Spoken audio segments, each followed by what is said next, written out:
Good evening. I welcome you to our current affairs session, October 18th, 2014.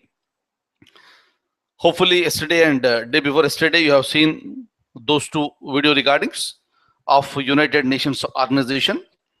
And I request all of you to go through that again and again, because that is one of the very important one with respect to understanding any international institutions. So hence, keep on looking at that one. And maybe next week we'll have a discussion on another international institution that will be live. So during that time, it will become very easy for you to understand those things. So later, slowly we'll shift to international relations. So this is how we'll be progressing. So now let's come to this our today's issues here. So we'll try to see a few points because we have promised that we'll be meeting today, right? So that's the reason why I'm very much in front of you, and I will open the document.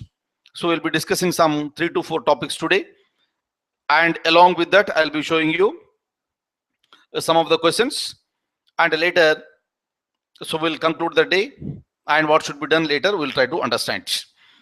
Now today's topic, first one, we'll be discussing about the chief economic advisors. Who exactly is this gentleman? Look at this. Either India or any other country in the world, most of the countries will depend very much on the so-called the economic system. Whenever I talk about economy of any nation, I am talking in terms of agriculture, I am talking in terms of industry and other sectors, including service sectors. But with respect to that one, how the country has to progress, it should be the responsibility of the government of the day to have a control over the entire Indian economy, so that the country's economy will be progressing towards a positive direction. If the country's economy is progressing, then the people will be happy, people will be getting the food, people will be getting the education, people will get the employment, the health, better health conditions will be provided. That's the reason why every country in the world will give lots of attention to the concept of the economic system. In the similar manner, since beginning in the sense, I am talking about from January 26th, 1950 onwards, Indian government is also giving so much of importance to strengthen our economic system. In the initial days, the government of India, headed by the Prime Minister Jawaharlal Nehru, the idea was that we wanted to go for the balanced growth strategy. What do you mean by balanced growth strategy? In this particular strategy, importance must be given to both agriculture and also to industries. Equal importance to agriculture and the industries. Look at this. India just got the independence in 1947. We got the constitution in 1950.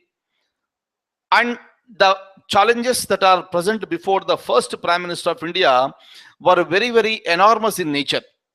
But even then, he tried to go ahead and he was introducing so many changes. If I am not using the word reforms, also no issues, but he was using so many changes with respect to strengthening the Indian economy. Otherwise, if you look at India, traditionally and anciently, we are depending more on agriculture. As long as a country is depending completely on agriculture, becoming a developed nation will be a long dream. It will be a long journey. That's the reason why Jawaharlal Nehru understood that apart from giving importance to agriculture, let us also give equal importance to the industries. Industries will generate rapid employment. It will generate rapid resources, so that the country's economy will be much strengthened. That was the basic idea with respect to Jawaharlal Nehru during those days. That's the reason why he has given the importance to both agriculture and also the industries. So even today also we are progressing in the same manner. We have never neglected the concept of agriculture. At the same time, we are increasing our importance towards the industry. If a country wants to become a developed nation, industry will play a crucial role. Rapid development is possible because of the rapid industrialization. That was the basic concept with respect to India. But over a period of time, what happened is that the government of the day started feeling that it is becoming difficult for the government to concentrate on various aspects. That is the reason why a new idea has been generated. How it will be if an advisor is appointed to give advices with respect to the economy.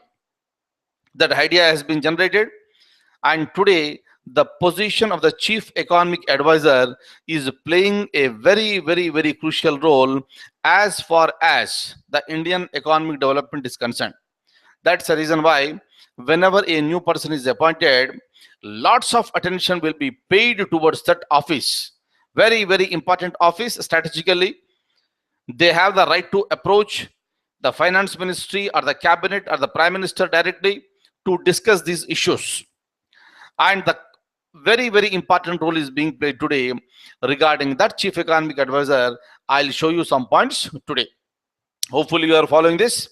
We have a new chief economic advisor, and India has lots of hopes, and especially after Narendra Modi becomes the prime minister. Since then there was a speculation that a new chief economic advisor is going to come up, and yesterday we got a new chief economic advisor regarding that position. And who is that gentleman? I'll show you the document now.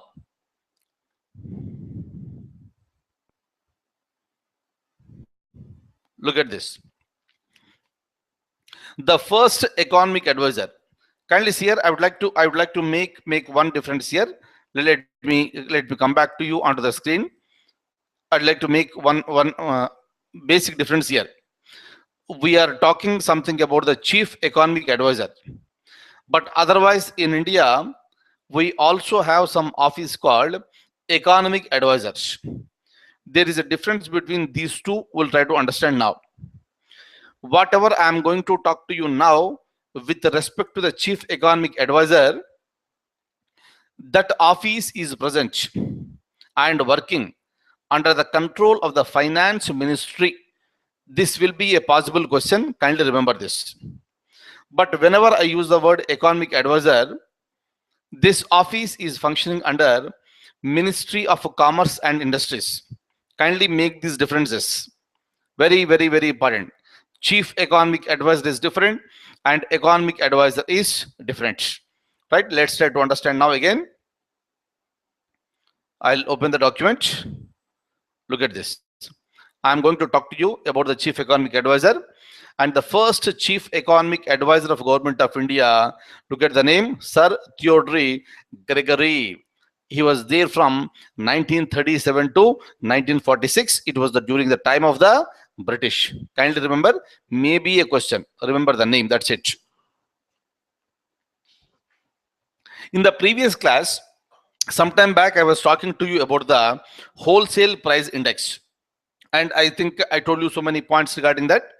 And whenever the time permits in future, I'll have a detailed discussion about the wholesale price index. Okay, but otherwise kindly recollect what are all the points I told you in the previous class.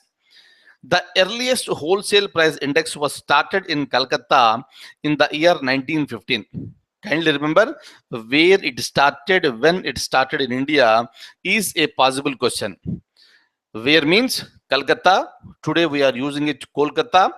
And what was the year? 1915. Next, look at this. I am talking to you about economic advisor. I told you what is the difference here. The office of economic advisor functions under the Ministry of Commerce and Industry. Right? Kindly remember this. If it is economic advisor, it is functioning under Ministry of Commerce and Industry. If the question is related to the chief economic advisor, the answer should be Finance Ministry. Look at this. This office provides inputs on industrial development. What is the office? Office of Economic Advisor, which is functioning under Ministry of Commerce and Industry, will provide inputs on industrial development. Kindly make a difference here. Very important one. It advises the government on industrial policy and foreign policy. It will also advise the government on taxes and duties related to the industries. It compiles and releases monthly WPI. You know what is a WPI? I told you, wholesale price index. Previously, India used to release wholesale price index. I told you in the previous class, through wholesale price index, we'll come to know what is the inflation level in the country. Previously, the government of India used to release the WPI every week. Every Thursday, it used to release it. But now it is based on it is on monthly basis. Very, very, very, very important. Look at this. And it also talks about the monthly industrial production. Right? So these are all the points related to the economic advisor. But now I am coming to the point, the chief economic advisor, he is appointed by the Ministry of Finance. Very, very, very important.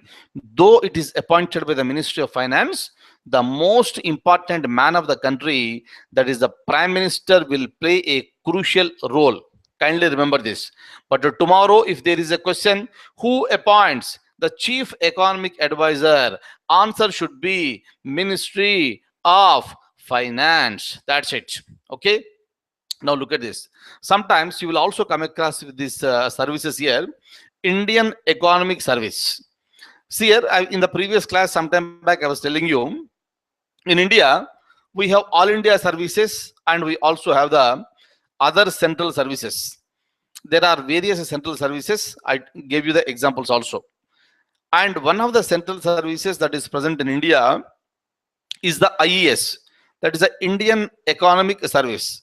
But most of the times, whenever we use the word IES, we talk in terms of the Indian Engineering Service. Okay, kindly make a difference. IES stands for Indian Engineering Service, and IES also stands for Indian Economic Service. Of course, when it comes to this economic service, every time the number of posts are very, very low in number.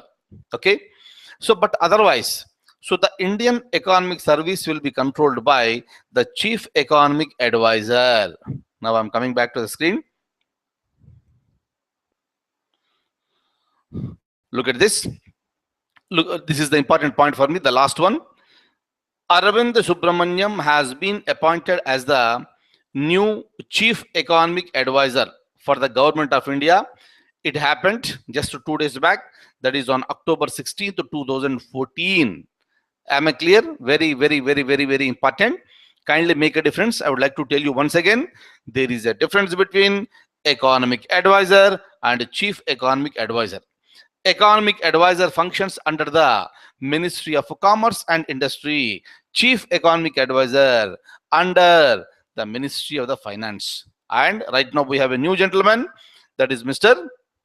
Arvind Subramaniam. Very, very important. So now I'm scrolling it down. So we have some questions here. We'll try to have a look at this. Look at the question and you can answer it very easily. The Chief Economic Advisor functions under, look at this, ABCD. You can find it out.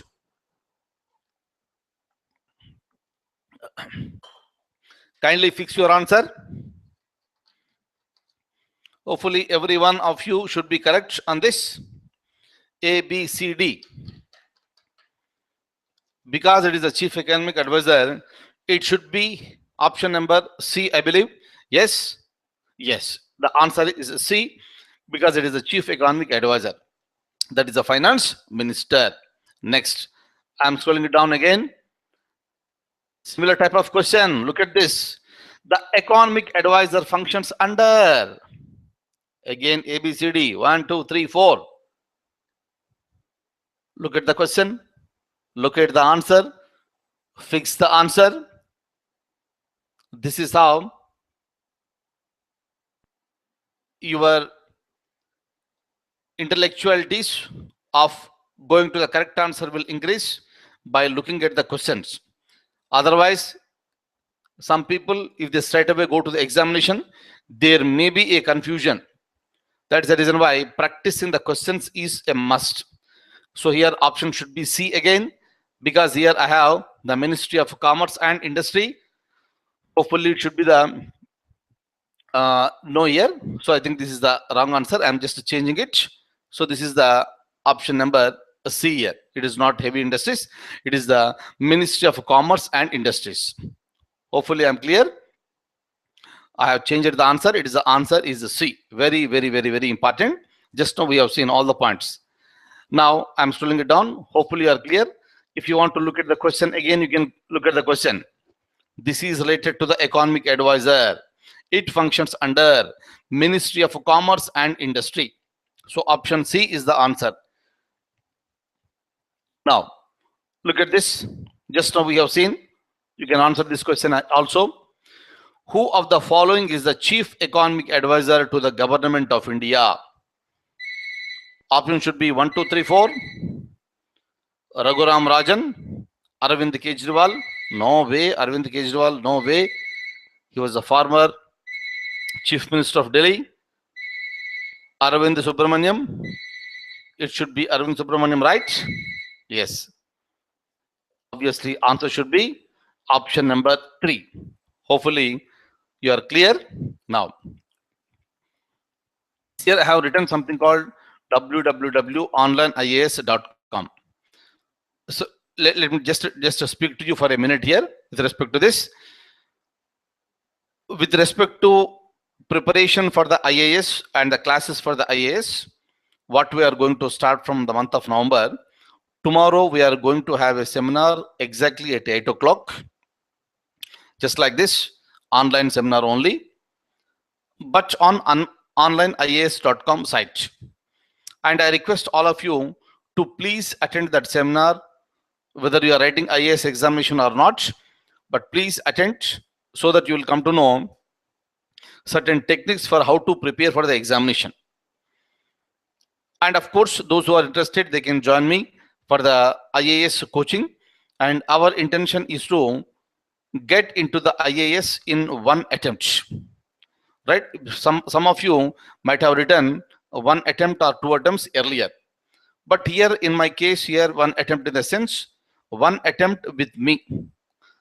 And definitely you can see a huge change with respect to the procedures adopted and procedures to be followed.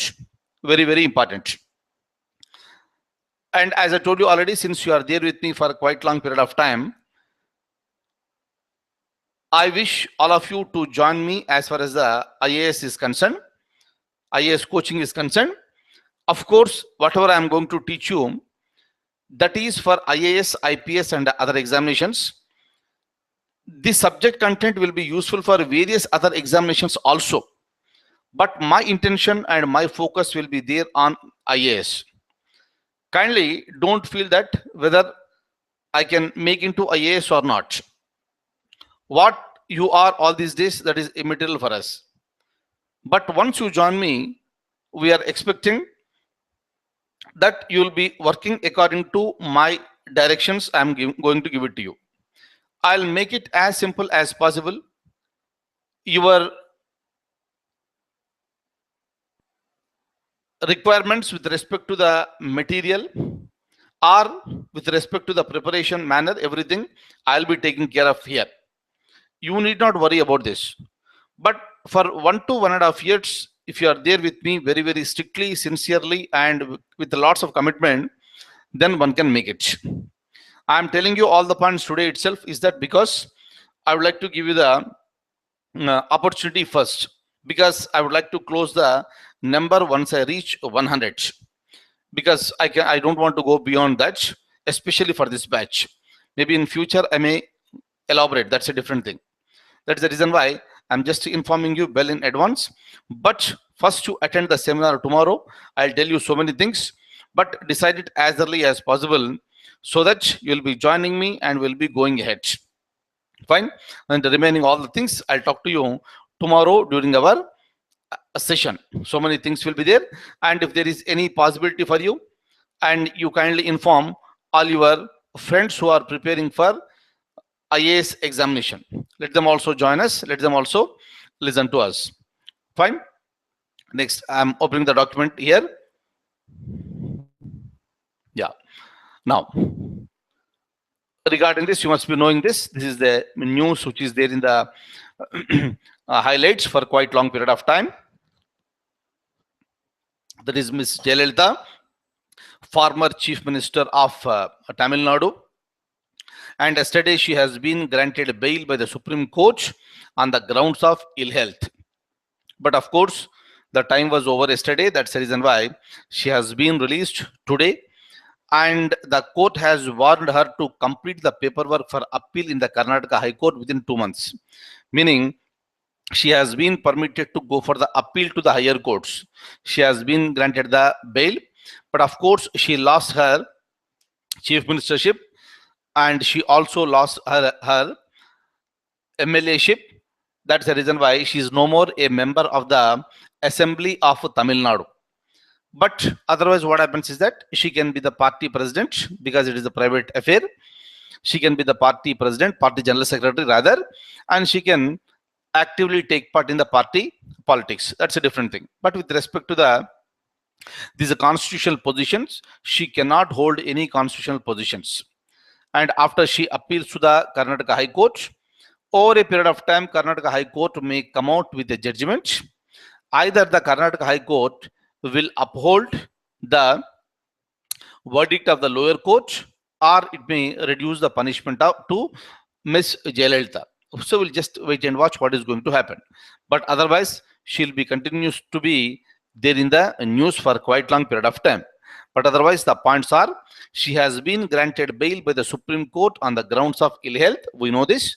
The court has warned her to complete the paperwork for appeal in Karnataka High Court within 2 months. All right. Next one, look at this. She appealed to her supporters to maintain the peace. Right? Of course, it's a good thing that is done by Jayalalitha. She made an appeal.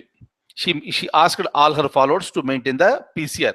Otherwise, we have seen already they have created pandemonium both in Karnataka and Tamil Nadu, which is very, very dangerous to the society.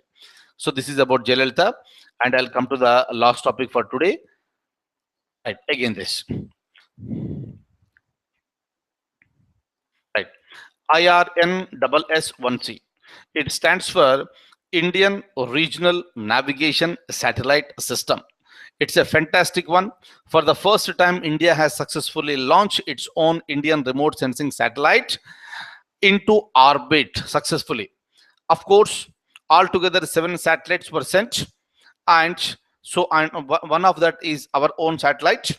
And of course, again, launch vehicle is our own launch vehicle. Regarding that, so we are going to have some discussion. Look at this. So the ISRO chairman, as you know, it is Dr. K. Radhakrishnan.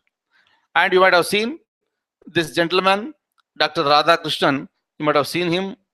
This when he was there, he was standing beside Prime Minister after the successful entry of Mars orbiter mission into the Mars orbit.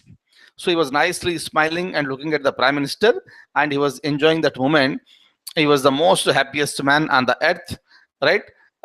Great. So, and he deserves every credit for the success of Mars.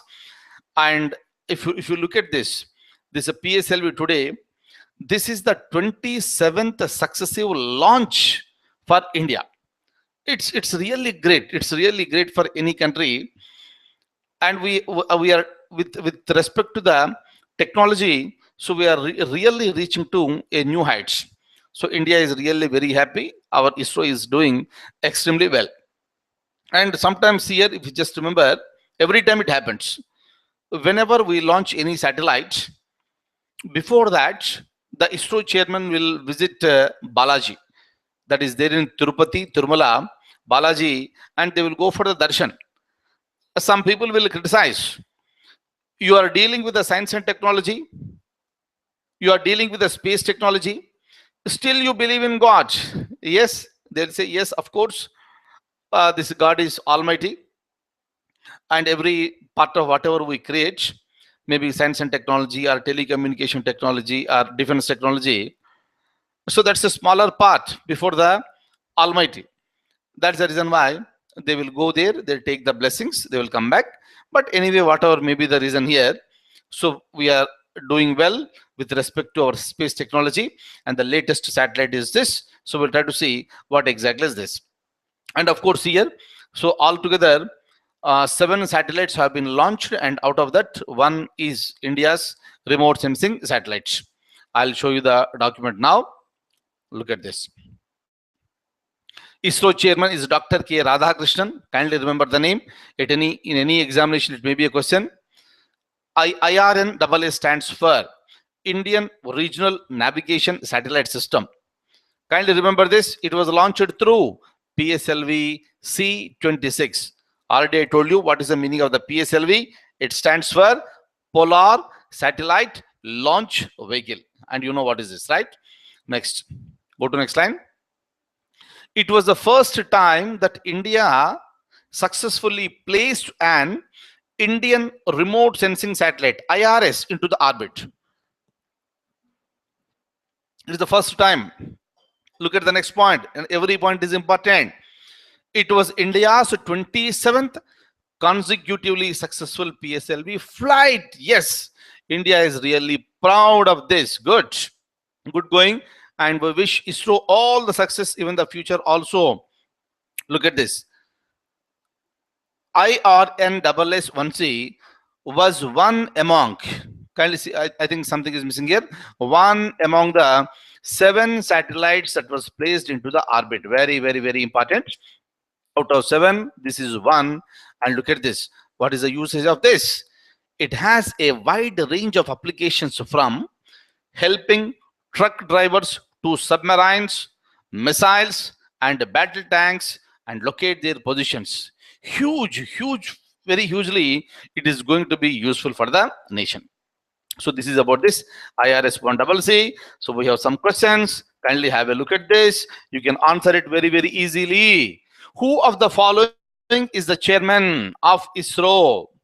Just now I told you. You can answer it very easily. Look at the answer, please.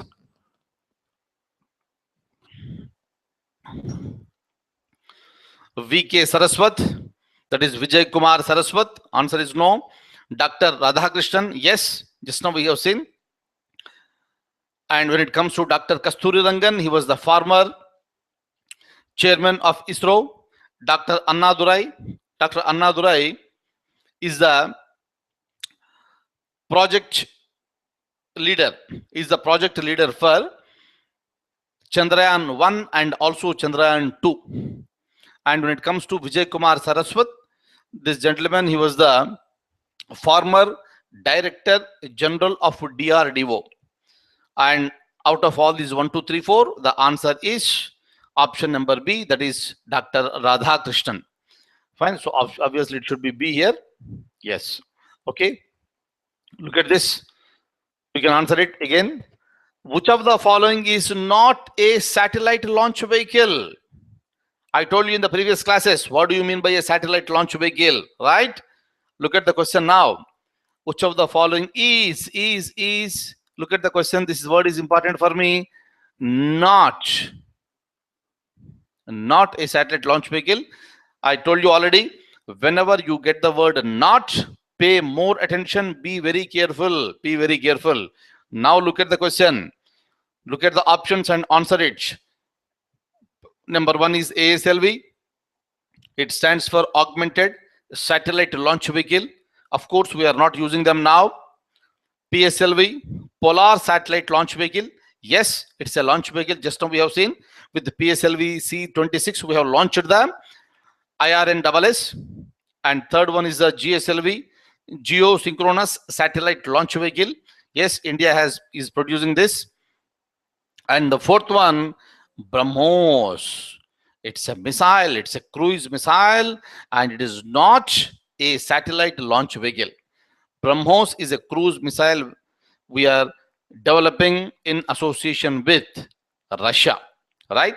So obviously it's a cruise missile, it's not a launch vehicle. Hence option 4 should be the answer.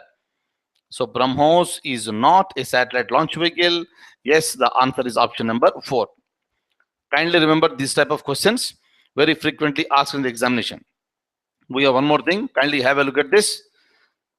Which of the following satellite launch vehicles launched IRNSS-1C? You can answer it very easily. 1, 2, 3, 4. Just now I told you. It is PSLV C-26. So obviously it should be option number 3. Hopefully I'm clear. Yes. I'm coming back onto the screen. So these are the points for today. So we'll stop it now. With respect to current affairs, we'll be meeting again on Monday, that is day after tomorrow. On 20th at same time, 9 o'clock we'll be meeting. But tomorrow is a big day. So we'll be meeting and we'll be discussing certain things with respect to IAS preparation, civil services preparation, and how to achieve that in the first attempt. Okay, kindly attend and try to learn so many things. So, and we'll try to go ahead. We'll see the best results will be achieved in the first attempt itself. So thank you so much for being with me. See you all tomorrow at 8 o'clock in the evening for the seminar on online IAS. So thank you so much. See you, and I wish you all the very, very best.